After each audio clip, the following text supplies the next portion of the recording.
An balma lamɛnnikɛlaw aw salam aleikum aw tulo bɛ arajo Bamako 24 de kana ka bɔ Mali kɔnɔ na minnu bi kan lamɛn jamana fan o fan jamana kɔnɔ ni jamana kɔ kan k'aw bɛɛ lajɛlen foni k'aw koɲuman dɔn aw sɔgɔlen b'aw ka arajo Mali la Bamako 24 min bɛ n'a bɛ kunnafoni latɛmɛ aw bɛɛ lajɛlen tɔgɔ la diɲɛ ma don o don a balimakɛ n'aw denkɛ Abdulaye Kulibali fɛ k'a sɔrɔ ɲɛmaaba n'i y'a sɔrɔ bɛ tali kɛ Jɛjɛ Sare la ale bi ka baaraw bɛɛ lajɛlen jateminɛ k'aw foni k'aw koɲuman dɔn faso kɔnɔ ni faso kɔ kan dɔɛrɛ taw ma k'aw sigi ni k'aw ka kunnafoni ma kɔnɔ kunnafoni ni dalilu don tiɲɛ ni Ala ye siran ye kan kunnafoni gɛrɛgɛrɛ anw sigilen filɛ kɛnɛ kan o de kan ka bɛ bi kunnafoniw lasɔtuma bi bɛ tali kɛ araba la bi araba o bɛnnen bɛ nadara san kalo 11 na an balada k'a fɔ o ye novembre kalo ye bi o tile 3 ye ka bɛn 2021 san ma farafin kalo min bɛ n'i y'a sɔrɔ n'o ye mawuludu kalo ye kisi ni nɛma o bɛ an kuntigi Mahamadu kan ale bangena kalo min kɔnɔ n'o ye mawuludu kalo ye an balada k'a fɔ bi o tile 27 ye jate la san kalo 3 don hejira san 1443 san dugaw de bɛ kɛ Ala ka ɲɛ ka d'an ma bakurunba fɔla bi kunnafoniw filɛ kunungo wulikajɔ kɛra pɔn min n'i y'a sɔrɔ n'o tun karila jadiwala tigilamaw fɛ kɛrɛnniyana dɔgɔ firi marabolo ani jawali marabolo ni ɲɔgɔn cɛ o pɔn jamaba bɔra kunungo ka taa pɔn in labɛn o ko kɛra cogo jumɛn la kunnafoni ye ɲɛfɔli k'o la lakanabaliya hukumu kɔnɔna na marabolo min n'i y'a sɔrɔ mbɔgɔmiyala marabolo ye jadiwala tigilamaw an baladan k'a fɔ u tun ye wulikajɔ kɛ n'i y'a sɔrɔ o kɔfɛ Mali sɔrɔdasiw kun taara ye olu segilen kɔrɔ k'a fɔ u tilala ka wulikajɔ ta ka ɲɛ si ye ma o ko bɛ cogo jumɛn la kunnafoni ye ɲɛfɔli k'o la an ka jamana basigi bɛɛ lajɛlen bɛ yɛrɛ ɲininka la k'a dɔn k'a fɔ bi lakanabaliya waralen bɛ an ka jamana fan caman fɛ bi o ko bɛ cogo jumɛn la kunnafoni ye ɲɛfɔli k'o la maaw cayalen bɛ min ye ka dɔn k'a fɔ sigikafɔ min kan ka kɛ an ka jamana kɔnɔ na kalata yalima a na kɛ wa a tɛ kɛ wa fasodenw y'a yɛrɛ k'a fɔ ko dɔ ka farali min kɛ waati kundala ka bɛɛ bɛ k'i ta fɔ la kunnafoni ye ɲɛfɔli k'o la ninnu de bɛna kɛ kunnafoni kunbaba ye bi k'a fara kunnafoni wɛrɛw bɛna fara lasɔn balimakɛ n'aw denkɛ fa Abdulaye Kulibali Ala ka ɲɛ ka d'an ma kunnafoni an b'a daminɛ k'a ladɔn k'a fɔ kunungo kurumari kɛrɛnniyana dɔgɔ firi marabolo kɔnɔ na jamakulu olu bɔra dugu ni dugu ka jamaba ni ko fara ɲɔgɔn kan pɔn min bɛ n'i y'a sɔrɔ pɔn in n'a kun karila ka wulikajɔ kɛ ka taa pɔn in labɛnni na o baara senfɛ an ye kunnafoniw sɔrɔ ko wulikajɔ kɛra min ye ka dɔn k'a fɔ ofisi ka taa se sɔrɔtilakaw ma olu nana faraw kan baara in kɔni dugudenw yɛrɛ de wulila k'a yɛrɛ k'a fɔ pɔn in kɔni ni Ala sɔnna ma u bɛ fɛɛrɛ balile kɛ ka se ka pɔn in kɔni k'a labɛn an ye dɛmɛ ka wara la i yɛrɛ ka sɔrɔ a kunyanfayala fɛ baara in kɛra hukumu kɔnɔna na yaasa ka nin pɛrɛtigɛ d'a ma nin waati na an balimakɛ dɔ bɛ fo yɔrɔ la nin waati na an b'ale ta an balimakɛ ka bɔ mini an balimakɛ bɛ yɔrɔ jumɛn na sisan ne bɛ dɔgɔ firi commune na nin waati la an ye kunnafoni sɔrɔ pɔn min bɛ yen ni pɔn in n'a kun karila kɛrɛnniyana dɔgɔ firi jabali cɛ ko kunungo ko wulikajɔ kɛra dugulamaw fɛ ko bɛɛ lajɛlen fara ɲɔgɔn ko ka taa pɔn in labɛn a ko kɛra cogo di Alayi a kɛra kunungo kɔnɔ a kɛra nisɔndiyako ni balinako caman ye dɔgɔ firi commune fɛ a sabu kɛ pɔn min kun bɛ yen nɔ n'an jɔrɔ mɛn n'a ye n'u ye jadiwale tigilamaw ye pɔn in kari kunungo dugulamaw bɔra dugu 17 ani kabila mɔgɔw yɛrɛ minnu b'an fɛ jabalikaw u nana fara ka pɔn in labɛn a labɛnna fo ka cogo ɲɛ komi labɔnko ɲuman yɛrɛ an kun sigi tɛ a bɛ kɛ min a kɛra o jɔn komi an bɛ waati min na sa nin min kɛra yalima dugu maaw a farala ɲɔgɔn kan cogo jumɛn na ka se ka taa wulikajɔ kɛ jamana lakanabagaw an ye kunnafoni sɔrɔ k'olu tun bɛ yen ka taa se min ye baba ofisi yɛrɛ ye ko kunungo k'u yira kɛnɛ kan kosɛbɛ o kumaw ye tiɲɛ ye wa Abdoulaye tiɲɛ don baba ofisi yɛrɛ kun bɛ a adresseur yɛrɛ kun bɛ kɛnɛ kan n'o Salifu Ouedraogo a yɛrɛ kun bɛ yen a ye dɛmɛw yɛrɛ dɔw k'an ye sabu u nana ni simanw ye ka na d'anw ma ko pour que an ka se ka pɔn in labɛn siman in kɔni alhamdulilah a kan ka se komi tɔni 3 ɲɔgɔnna kɔni ma u nana ni siman in mɛn ka na d'anw ma o tɛmɛnen kɔfɛ min ye jabali faama lama fɛn fɛn kɔni bɛ yen nɔ ka se a jitigilakaw ma u bɛɛ kun bɛ kɛnɛ kan kunungo ka se sɔrɔdasiw ma an bɛɛ tilenna kabini kunungo 8 heures ka na se fo Lazara ma an bɛ yɔrɔ in na yen Lazara wagati da an sera ka tila a baara la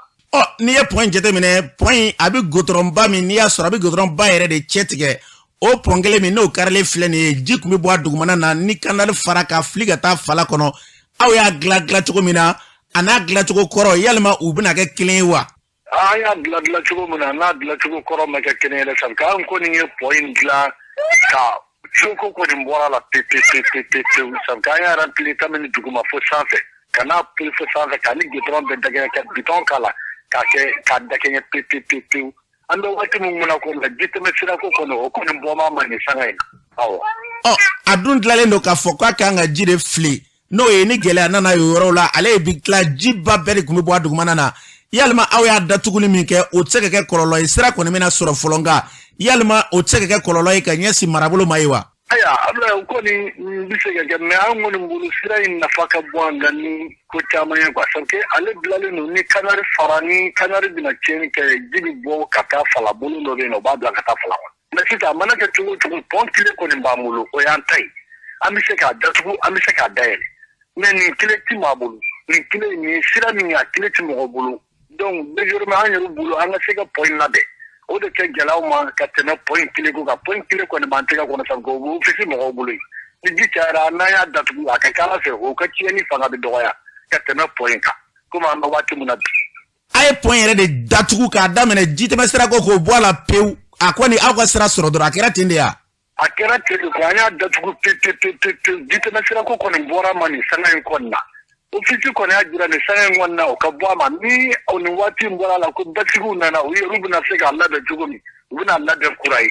u ye min fɔ an ye ofisi yɛrɛ directeur kun bɛ yen n'o ye Salifu Wodarago a kun bɛ yen a yɛrɛ mɛnna an fɛ yen kosɛbɛ kosɛbɛ donc an bɛ ka foli ba ye parce que maa mana kɛ cogo o cogo n'a ye ɲuman kɛ a fɔ o de ka fisa awɔ.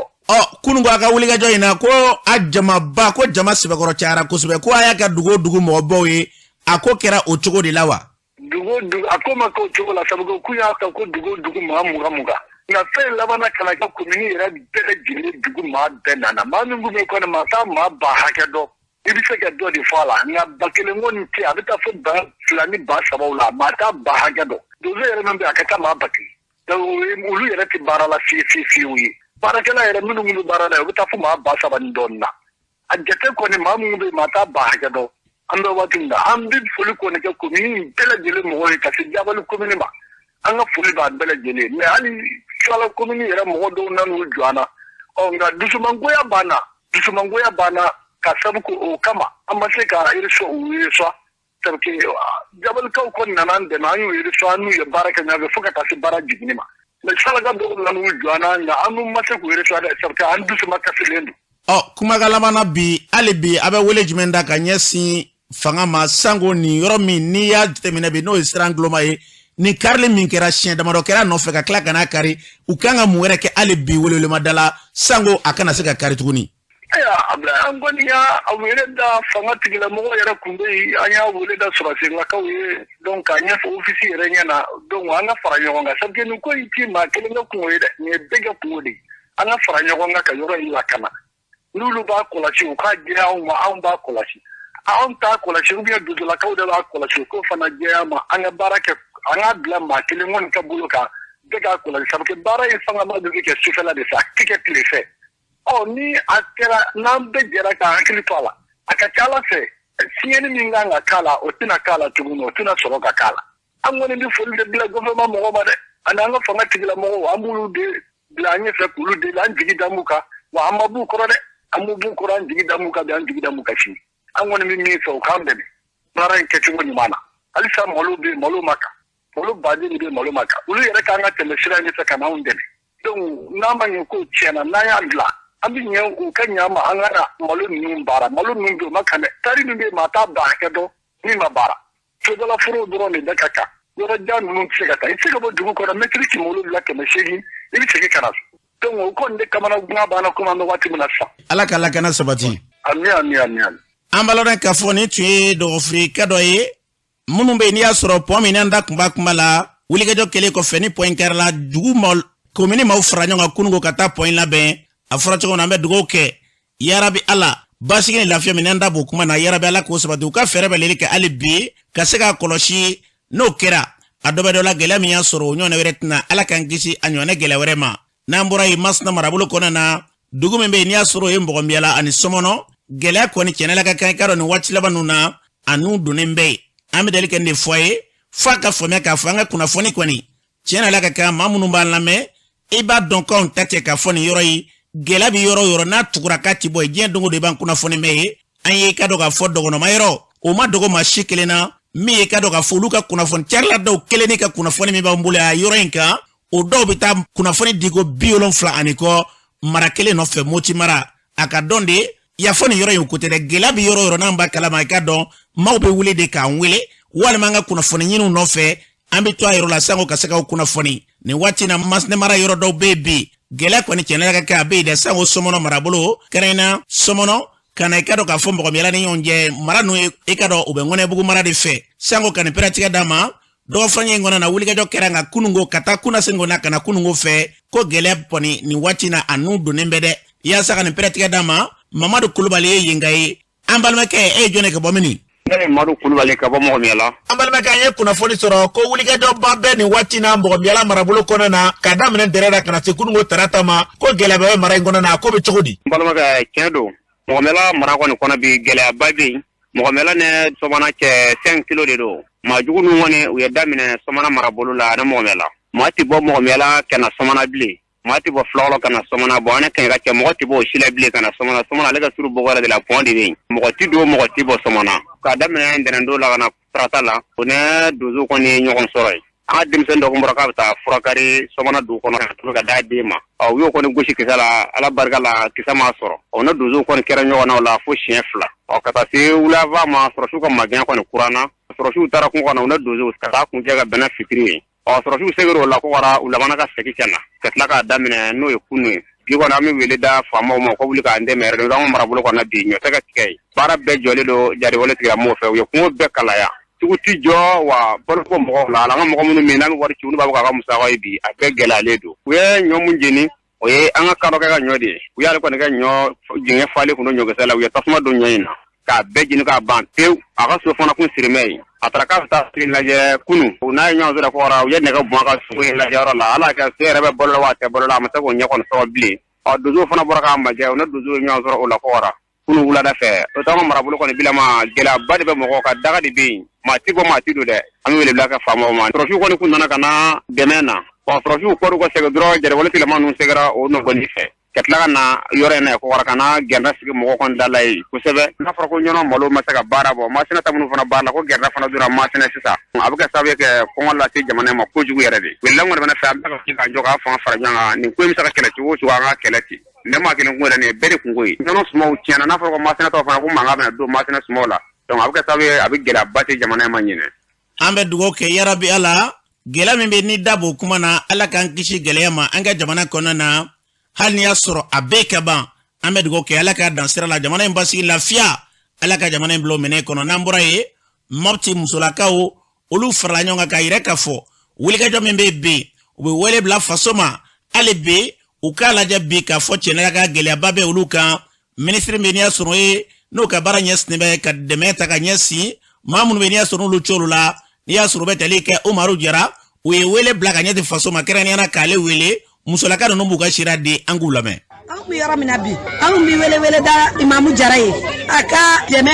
nyesa makosebe teliya yara la koy an te fe hala kasumaya parce que an bi yara mina bi an segene an yara melo hali munu ba an kan yere ata an bole yara kuma te ka ni ya e ba ke mo ye minani kan fenti min bulu o ka soro ere bole no segena kuma te ikaka ti aka akoflana mali an fana ku koflana kanya mali de ndodi kamini mabti an ga urane ma masigi bi ka ko bide akera urane mai kamini atete tlela an ga urane mai urane ma de wa atete de kera sababu ye ka on la jibinya me depuis ni atete borala sengen ki sekele ma ba on sanfe on bi yara minabi ana ke hina ala ka da yara sumaya man lebi wele minda imamu umar jaray aka tele ere de kongo de banda de kongo ere de banda aka tele ere de ko kongo banda min ko banda ayere mai foynya ayere dango ere fizi mun na ka farahu ere ka kongo ere de banda min ko banda ambaro islama do abi islama udebe afana islama bi ami wele dale de aka ko flanna kongo ere de banda ko anna na foy tambolo amma saneke amma foy ke anna na sigi am ko nan jala mude lepi anna na amma foy anga baga mun fana do tore anga dimisana anga baga mun ulu de bi misiu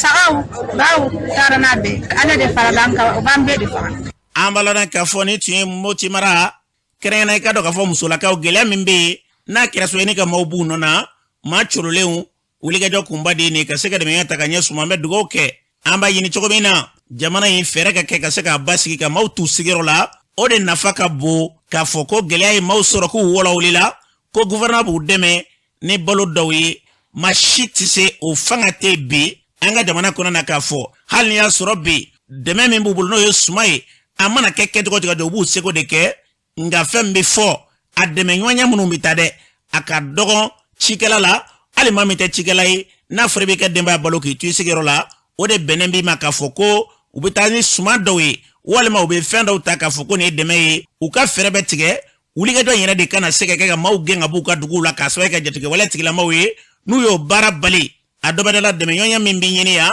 o dɛmɛ kɔni maa si hakili ti da o kan ni mɔɔw b'u faso la bɛɛ b'i kɔlɔbɛ yɛrɛ u ka fɛɛrɛ kɛ ka se k'o de sigi sen kan jamana in kɔnɔ na fasoden bɛɛ ye tɛgɛrɛ fu ye wa fasoden bɛɛ b'u kɔ bin nka u kɛ bɛ k'u kɔ min ye sababa minɛ ye kɛ bɛ k'u kɔ min ye n'o ye tiɲɛ o dɛmɛ ɲɔgɔnya de bɛ ɲɛ s'u ma k'a f'u ye sanga ni waati bɛɛ gɛlɛya bɛ jamana kɔnɔ a ye wulikajɔ kɛ lakana de ka sabati n'o sabatira a tɔ bɛɛ b'o kɔfɛ an b'o kuma min fɔ hali ni y'a sɔrɔ o tɛ maa dɔw fɛ ko ye f'a ka dɔn de ko o de ye ko kunba ye ni basigi kɛra a tɔ bɛɛ b'o kɔfɛ ala k'an ka jamana kɔlɔsuma n'o tɛ an caman bɛ tɛgɛrɛ fɔ yɔrɔ caman na e ka dɔn o ye yen de n'i kunkolo bɔ yɔrɔ dɔw la bi tɛgɛrɛ fɔ tɛ jigin e kɔnɔ walima i soma dɔw bɛ yɔrɔ dɔw la bi i tɛ sɔn ka tɛgɛrɛ fɔ k'a fɔ bi ko a ka ɲi o tɛ dɛ an bɛ fɛɛrɛ de kɛ k'a f'u ye u ka fɛɛrɛ bɛ kɛ hali bi jamana in k'a bila basigi minɛ kɔnɔ n'o kɛra e ka dɔn fasoden bɛɛ lajɛlen b'u nɔfɛ o kan an bɛ dugawu kɛ ala k'a tila sabati an ka jamana kɔnɔ na an mago bɛ basigi min na faso in bɛ se ka bila o sira kan cogo min na n'an bɔra ye minisiri bɛ ne ka baara ɲɛsin muso ni du ni denbaya an b'a la k'a fɔ ale ni musolakaw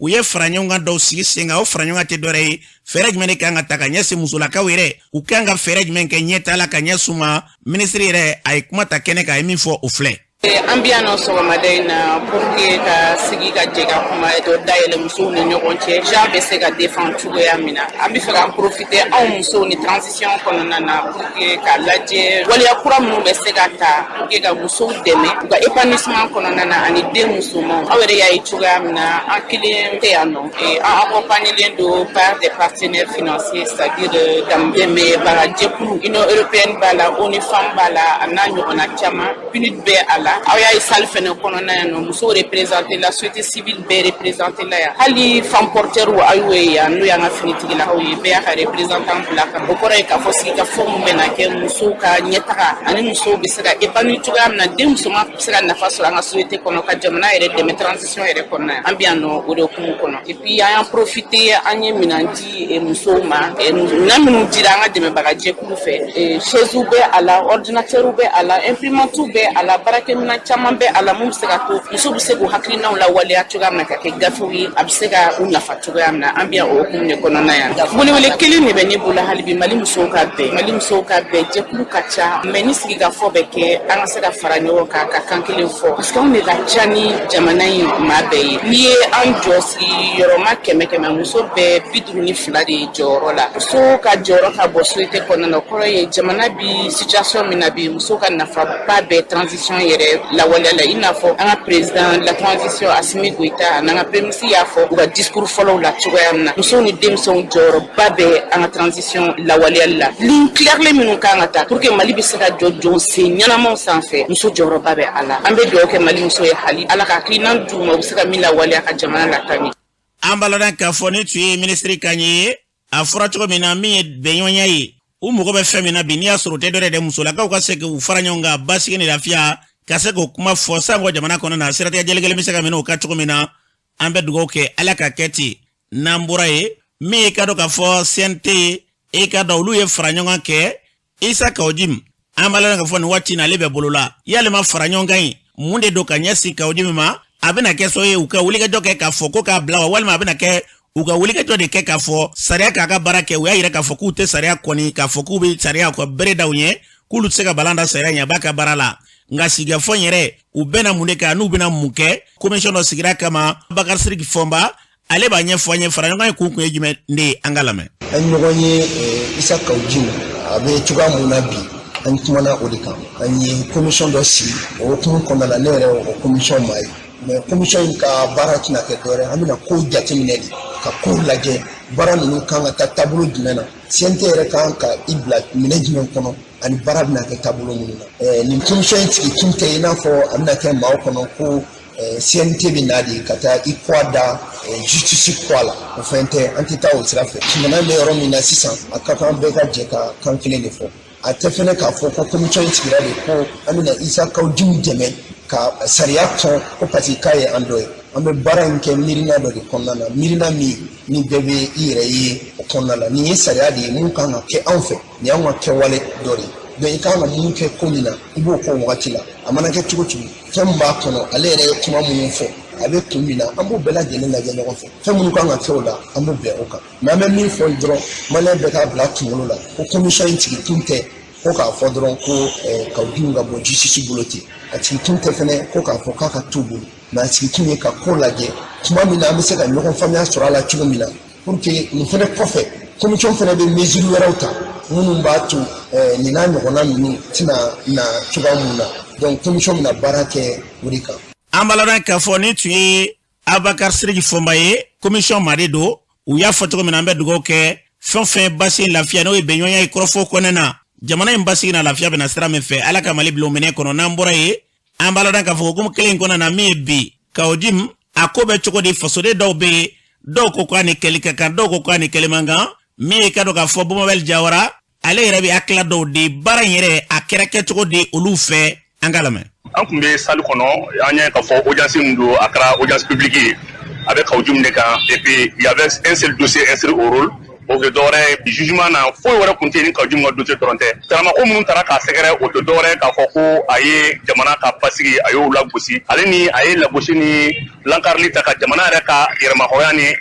jamana yɛrɛ ka basigi yɛrɛ ka o ta k'o sɛgɛrɛ donc an b'a ye k'a fɔ fɛn min ye juge ye a kɛlen k'o taramako k'a la Kaoudim a n'a ka soladonbaga fila kun bɛ yen n'an b'a fɔ ma ko avocat maître Diop ale ni maître Tako olu de kun bɛ yen an b'a ye k'a fɔ fɛn min ye parquet fɛnɛ n'o ye ministère public ye ale kun représenté ni mɔgɔ fila ye donc procureur ba yɛrɛ mun bɛ commune 4 la n'o ye Touré ye ale kun tɛ yen ko daminɛna n'o mɔgɔ fila ye kuma daminɛnen kuma min na juge ye taramako minnu kɛra Kaoudim na k'a yira k'a fɔ a ye bɔra ka vidéo minnu kɛ a n'a ye lagosi minnu ta kɛrɛnkɛrɛnna k'a ɲɛsin Choguel ma ka tila k'a ɲɛfɔ ko ale ni Choguel ko ale est lui le plus légitime de Choguel o kuma kɛra tanamako ye ale ni ko Choguel soit chargé du pouvoir ni juge yɛrɛ ye insisté kan kosɛbɛ ni parquet fɛnɛ tila ka segin a kan kosɛbɛ nin kuma ninnu fɔlen kuma min na parquet y'a yira k'a fɔ jamana bɛ bolo minɛ ko bi jamana datura Bamakɔ dɔrɔn de an b'a ye k'a fɔ politicien dɔw bɛ yen n'u bɛ min fɔ kunun an'u bɛ min fɔ bi kelen tɛ o politicien caman de bɛ jamana kɔnɔ minnu bɛ jamana ka dafiri ko fɔ nin kɛra parquet ka hakilina ye u ko ni procès mun filɛ nin k'a bɛ kɛ Kaoudim na ko mais ko Kaoudim kana miiri k'ale dɔrɔn don a bɛ ka ɲɛsin politicien jugu fɛn fɛn bɛ yen n'a tɛ fɛ jamana ka basigilen ka to ka se ka jamana bawulilen to ko n'an y'a lajɛ k'a fɔ jamana bɛ yɔrɔ min na o ye parquet ka kumakan ye n'i y'a jateminɛ kuma bɛ kuma la n'i y'a fɔ i bɛ tanamako kɛ u ye Kaoudim ka ɲininkali kɔnɔna la o tuma na u taara fo ka taa bila le 21 juillet 2021 u ye a fɔ ko kuma k'a ye ko dɔw kɛ o kɔnɔna la vidéo b'o fɔ kɔnɔna la vidéo min yɛrɛ bɛ se ka na ni gɛlɛya caman ye n'i ye jateminɛ kɛ parquet yɛrɛ ye insisté o tuma na cɛkisɛ minnu kan n'an b'a fɔ ma ko article minnu kan o ye article 167 n'o bɛ tali kɛ atteinte au crédit de l'État n'o bɔra yen fɛn min ye o tuma na délit de presse ye a nana i banbaw fana kan n'o bɛ tali kɛ o article 33 à 35 fo ka taa bila a 36 la nin charge minnu bɛ yen ninnu de ka tanamako ye min ɲɛsinnen a Kaoudim ma. An balada k'a fɔ ni tun ye Bumabel Jawara kan ye olu tun bɛ kɛnɛ kan ko kɛra cogo min na ni tun y'a ye ka ɲɛfɔli k'o kan an bɛ dugawu kɛ jamana in basigi kɔrɔ ni tile bɛ ban ni ka ɲɛ kan an bɛɛ b'o de wele an ka jamana yarabi ala k'a bila o minɛ kɔnɔ n'an bɔra ye min ye ka dɔn k'a fɔ wulikɛjɔba dɔ kɛra Kayi marabolo kɔnɔna na k'a yira k'a fɔ min ye wulikɛjɔ ye bi ka dɛmɛɲɔgɔnya tabi ka ɲɛsin an ka fangala fanga ma jamana in kɔnɔna na bɛɛ lajɛlen ka se ka wulikɛjɔ kɛ cogo min na jamana basigi lafiya wulikɛjɔ in kunba de tun ye a kɛnɛ ka maa dɔ b'u ka sira di an ka dɔw lamɛn. An nana bi ka n'an nisɔngoya yira sabu jamana in bɛ taa la taabolo min na bɛɛ lajɛlen b'a dɔn Mali ye fɛn dɔ de ye Mali bɛ hukumu dɔ de kɔnɔ n'o de ye diɲɛ tɔnba ni ɲɔgɔn cɛ mais sariya min talen don sisan n'o de ye ko an ka politicien jugu ko ka na k'an ka élection kɛ nin waati na Mali labɛnnen t'o kan kelen filanan ye min an ka mɔgɔ minnu bɛ baara la n'o de ye an ka premier ministre n'o ye Sokele an ka président ɲuman n'o ye Assimi Goïta ye an b'u ko bi an bɛ Kayiba Jabate an filɛ mun na nin ye a bɛ komi an bɛ ka Mali indépendance ta ko kura ye parce que n'a fɔra ko on est indépendant o kɔrɔ an se an yɛrɛ ye an bɛ se an yɛrɛ kɔrɔ sisan diɲɛ yɛlɛmana an bɛ mun nɔfɛ bi an ka yɛrɛ ta sur tous les plans mɔgɔw b'an bolo u kalannen don u bɛ ko kalama dɔ filɛ nin ye jɔlen Mali tɛ se ka bɔ nɔgɔ la tant que an yɛrɛ m'an jɔ an jɔyɔrɔ. Le président du conseil communal de la jeunesse de Kayi nisɔndiyalen don kosɛbɛ sabula maliyɛnw u wulila bi ka u fara ɲɔgɔn kan k'u bolo di ɲɔgɔn ma k'a fɔ ko fɛn wɛrɛ fosi t'an ɲɛ tuguni Mali in de don donc n'an sera ka mɔgɔ sɔrɔ mɔgɔ min bɛ se ka Mali la bouger ko ɲɛ n'an sera ka mɔgɔ sɔrɔ mɔgɔ min bɛ se ka Mali bɔ dingɛ kɔnɔ vraiment mɔgɔ si ma sɔn ka to ko in na an ko Assimi stay Assimi ye mɔgɔ ɲuman de Assimi ne bouge pas Assimi reste il faut pas d'élection jusqu'à ce que an ka gouvernement yɛrɛ k'a fɔ k'u pɛrɛnna waati min na ko élection ɲuman tɛ se ka organiser Mali la tant que o de ma kɛ n'a y'a sɔrɔ anw Maliens anw de sago b'an ka jamana la vraiment an ka soutien m'an ka gouvernement yɔrɔ dɔ an b'u kɔ bi an b'u kɔ sini vraiment u bɛ ka jeunesse fana responsable nisɔndiyalen don kosɛbɛ u kɔ ko ka se a dan an bɛ station jamana station min na an bɛɛ sɛgɛnna mais n'ala sɔnna an bɔra ka Assimi ka soutenir transition ka soutenir pour que an ka se ka jamana bɛ se ka lafiya cogo wɛrɛ ka so ye parce que an b'a fɔ i bɛ ka bɔ yen i bɛ ka bɔlen transition na donc M5 ka transition ne yɛrɛ ye M5 mɔgɔ de donc sisan France bɛ fana ka daga sigilen b'an da la guerre min bɛ Mali kɔnɔ bi France de don ale de ye mercenaires ta ani sema mɔgɔw bɛnnen bɛ kala ni rebelle ninnu France ka rebelle de fɛn o fɛn djihadiste ni terroriste a bɛɛ de ye France ta ye donc sisan Choguel bɔra a taara ONU la a taara tiɲɛ fɔ France sisan an ka coopération militaire an b'a ɲini mɔgɔ wɛrɛ fɛ France na san 9 a ma foyi ɲɛ donc il est temps que France ka taa an b'an bolo di jɔn ma o ye Russie ko Wagner an balona k'a fɔ ni tun ye ka ikaw kan ye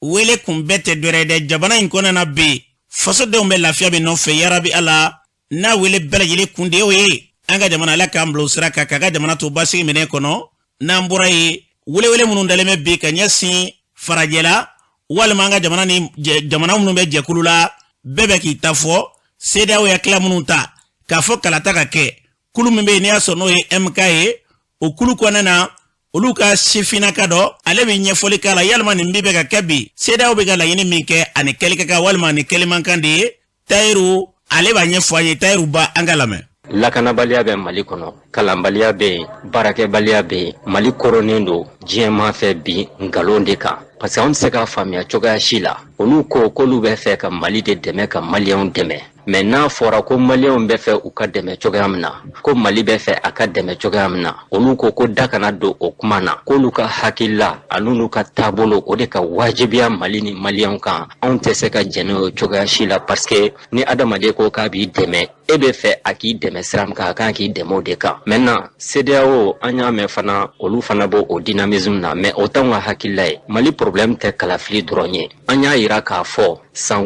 7 dingɛ kɔfɛ an bɛ fɛ ka Mali kura de sigi ni Mali kura bɛ sigi kun mun y'an don dingɛ in kɔnɔna na an bɛ k'o kun ninnu de furakɛ dɔɔni dɔɔni u kan ka an dɛmɛ o de la mais n'olu nana an ka taa kalafili la su man di an ka taa kalafili la tile man di an ka taa kalafili la o tɛ anw ka hakilila ye bi o t'anw ka hakilila ye sini transition in an b'a ɲini dɔ ka fara a si kan walasa an ye bɔli mun kɛ ko ka Mali kura segi ko subasoma da o la ni fanga kura mun sigira o bɛ baara kɛ ni Mali kura hakilila ye ani Maliens ka hakilila ye parce que bibi in na diɲɛ selen no yɔrɔ min na a ma nɔgɔ an bolo donc an b'a ɲini communauté internationale fɛ u ka nin hakilila ye u ka segi u kɔ CEDEAO fana ka segi a kɔ u ka Maliens lajɛ ten u ka hinɛ Maliens na sɔnna dɔ kɛra jajiri fasa la dɛ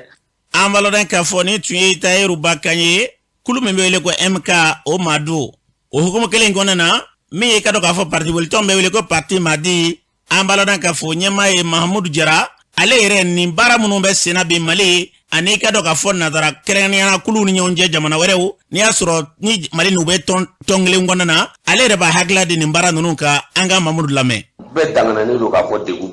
baw ninnu fana de y'o dɛmɛbagajɛkulu ye olu dun kuma bɛɛ sisan olu de nalen don an fɛ yen k'u b'an dɛmɛ an ka gɛlɛya la donc an n'olu cɛ kɔni a ma ɲi sama olu ye gɛlɛyabaga ye an ni ɲɔgɔn cɛ vraiment ne yɛrɛ bolo gɛlɛya min bɛ yen k'a fɔ an bɛ taa an disi da u disi la o kun tɛ i b'i bolo bɔ i taa ma ɲɔgɔn bolo k'a sɔrɔ i ma tufa n'i y'a jateminɛ sisan nin ko min filɛ nin ye sen na ninnu ko anw taara an kale an ka jamanadenw ɲɛkɔrɔ fɔlɔ ka tila ka bɔ yen ka taa an kale olu fɛ yen k'a fɔ bon maintenant sisan ka papiyew signé k'a fɔ normalement an bɛ transition min ni ala latigɛ don a y'an sɔrɔ an bɛ se k'an yɛrɛ bɔ a kɔnɔ kalo 18 kɔnɔ bon n'o kɛra sisan n'a tɛ se ka kɛ an bɛ segin de u ma k'a fɔ taa majigin na ka taa f'u ye k'a fɔ vraiment an kun y'a ko an bɛ se ka nin kɛ mais gɛlɛya caman b'an senkɔrɔ min ye lakanani sira ye min ye fɛn caman ye fɛn o fɛn gɛlɛya b'an kan an b'u bɛɛ f'u ye mais k'a fɔ de ko an bɛ taa an jɔ u yɛrɛ ɲɛkɔrɔ k'a fɔ bon mais vraiment anw bɛ taa a kana an bila a kana fɛ kuma caman ni waati na kuma minnu bɛ sen na yɛrɛ ni ye ne ɲininka a si kun tɛ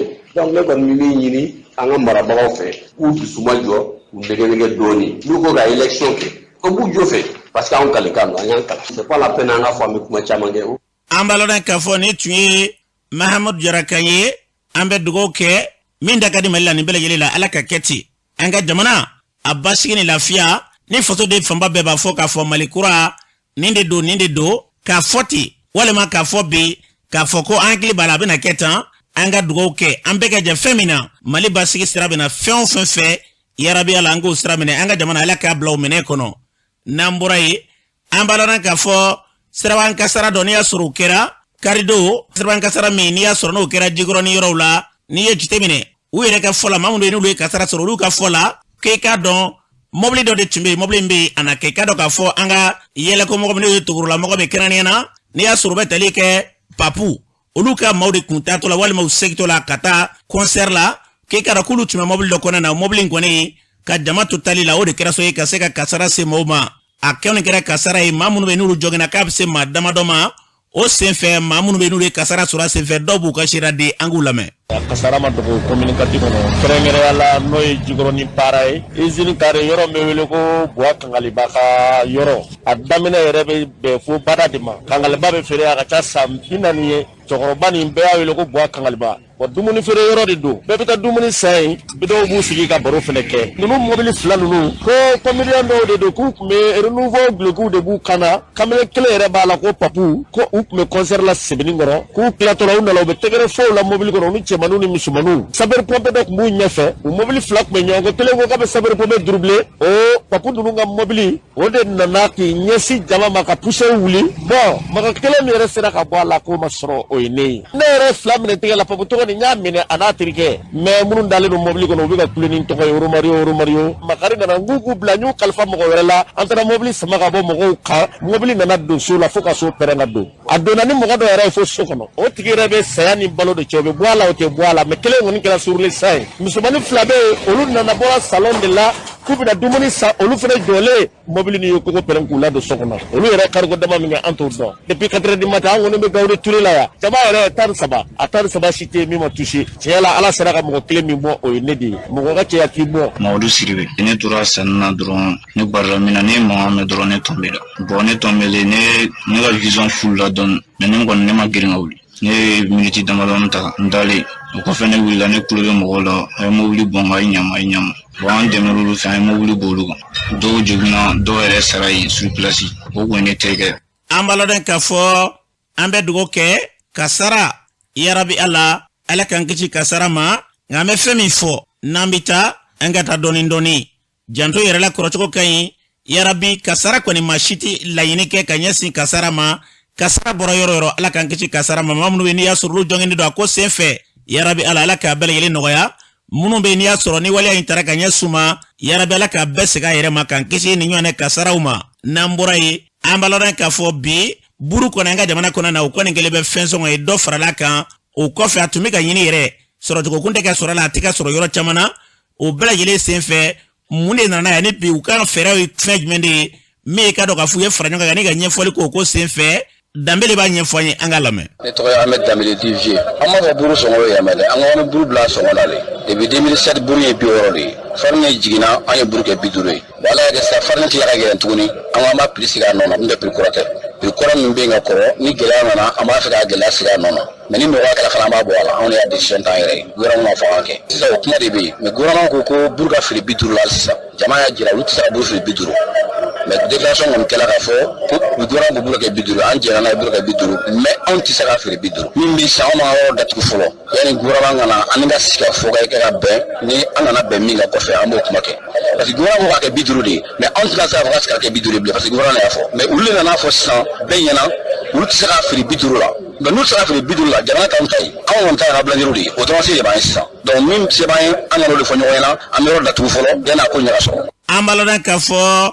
mi ka do ka fo ni mbara munu be sinabi ambe dugo ke akanyi ni jinya majole no te buruko koni akeli me fantama fi nyeta la akana ke foto ke ga jago ka san bakeli ka ta fere ke meshiki ka kapsani sigi u ka fere balele tige mishide kana jombere kuna langolo kana tusango bi amogo be bi dala dumeni famba buru do bisango dugba kona ula fere ka seka ke akoka bla nyom fama mene kona me dugo ke ala ka keti nambura ye ambe femi info mi ka do ka fa musula kawo faranyonga no ye jekulu do jekulu membe na bele ko fafe olu ye wuli ka joke o wuli ka jokunye mwi ka seka nyondeme ane wuli ka jo bla yele ka seka ke basi ne la fia olu be seka sabatiko mena musula kawo reka daga kona na ukera faranyonga baye mimbe ni asoro kante la ka furumuso Fatmata Jango bale ya ko nyamaye bara in sigira senga cogo di angalame. Fafe minye fafe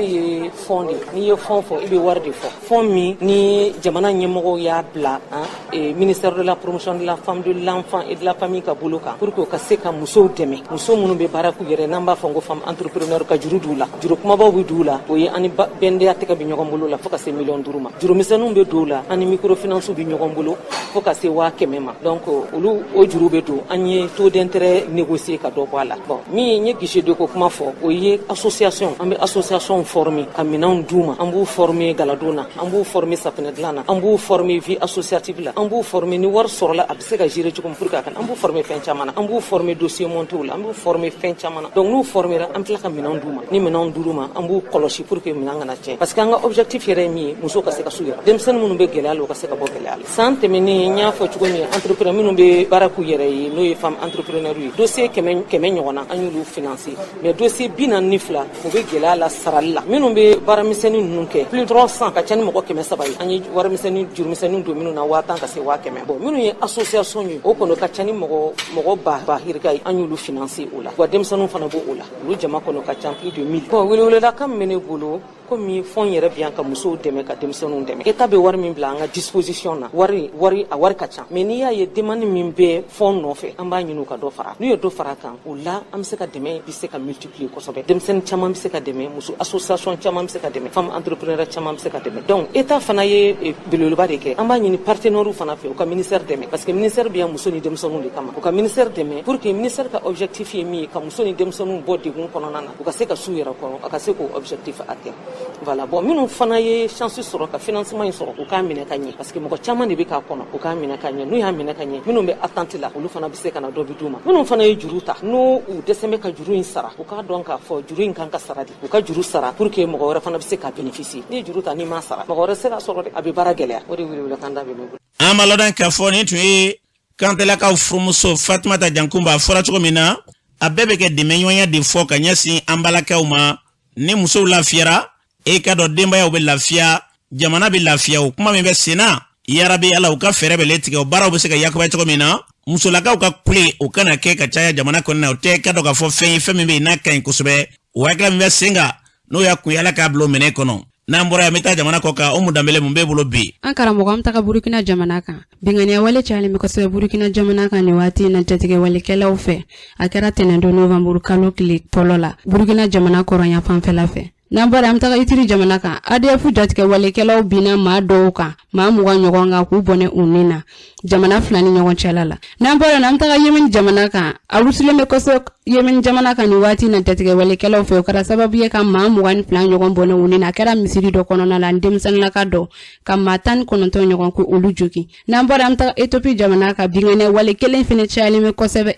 Ethiopie jamana kan nin waati in na gouverneur bɔra ka laseke ka yira jamanadenw na k'u ka fara jamana sɔrɔlasilakaw kan u ka jɛka jatigɛ walekɛlaw kɛlɛ an karamɔgɔ tun ye min sɔrɔ ni ko ye. An bɛ dugawu kɛ fɛn min ka dɔ ka fɔ bɛnɲɔgɔnya ye kɛrɛnkɛrɛnnen an bɛ deli k'o fɔ ye diɲɛ jamana bɛɛ kɔnɔna na bi an bɛ basigi nɔfɛ min ye adamadenya yɛrɛ n'i y'a ta k'a lajɛ n'i tɛ i ɲɔgɔnna wɛrɛ don ala ka kolosumaw ni k'olu sabati ka bɛɛ fo ka bɛɛ waleɲuman dɔn jamana kɔnɔna na kɔkanna bɛɛ la an y'a fɔ ye an bɛ kunnafoni sɔrɔ su ani tile jamana kɔnɔ a n'a kɔ ka bi baara min n'an b'a la ka se k'a fɔ an ye k'u b'an fo o ye bonyaba ye k'aw bɛɛ fo aw kɛnɛw la k'aw bɛɛ fo a ka cakɛdaw la ala k'an to ɲɔgɔn bolo